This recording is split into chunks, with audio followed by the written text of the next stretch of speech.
يا دافع البلد، جات العزومة عندي الأسبوع هذا، والله يبغى لهم مطعم تكاليفه عالية. يا الله الخير يا حياكم الله على كرامتكم، واجبكم أكثر، واحنا سوينا لكم اللي تستاهلون، والوضع طيب ما في قطع، أموركم سهلة. حياك الله على الحاشي أبو حاتم. حاشي أنا ما أكل حاشي.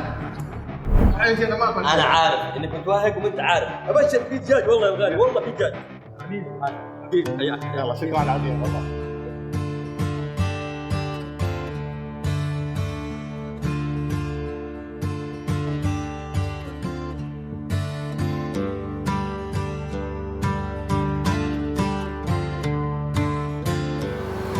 اكثر سؤال تقولها في المطاعم اللحم طازج؟ اي والله من عندنا ما يحتاج تسال، لانك بتشوف المذبحه قدامك وبتشوف الحاشي اللباني والخرفان والتيوس اللي يحبها قلبك، تختار وتدخل المطعم وتاكلها يا حبيبي، امورك طيبه ومو بس للمطعم، تقدر تشتريها وتاخذها البر.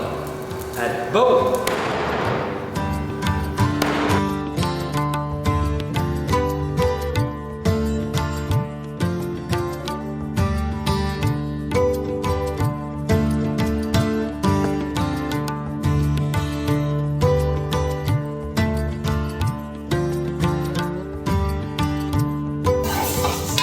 طبطب وليس يطلع كويس، ينسى الكلام هذا يا الغالي، كل شغل تقديرات، حتى الخلطة فخمة، ميزن عن الناس الثانيين.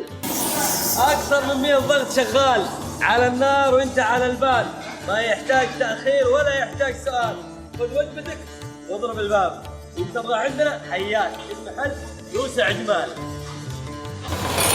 الرز يمر بأكثر من مرحلة للتنظيف يا الغالي، عشان بطنك يستاهل شيء نظيف، اضرب بالخمس وما عليك من الهمس واللمس.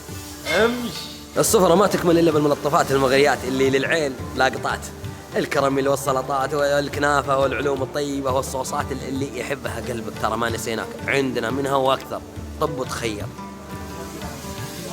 إذا قالوا لك ودك تغازلها ولا تلمسها، هذه العلم صار عندكم والمكان قدام عيونكم، كبسة صح عند إشارة الظبي، حياكم الله، نشوفكم.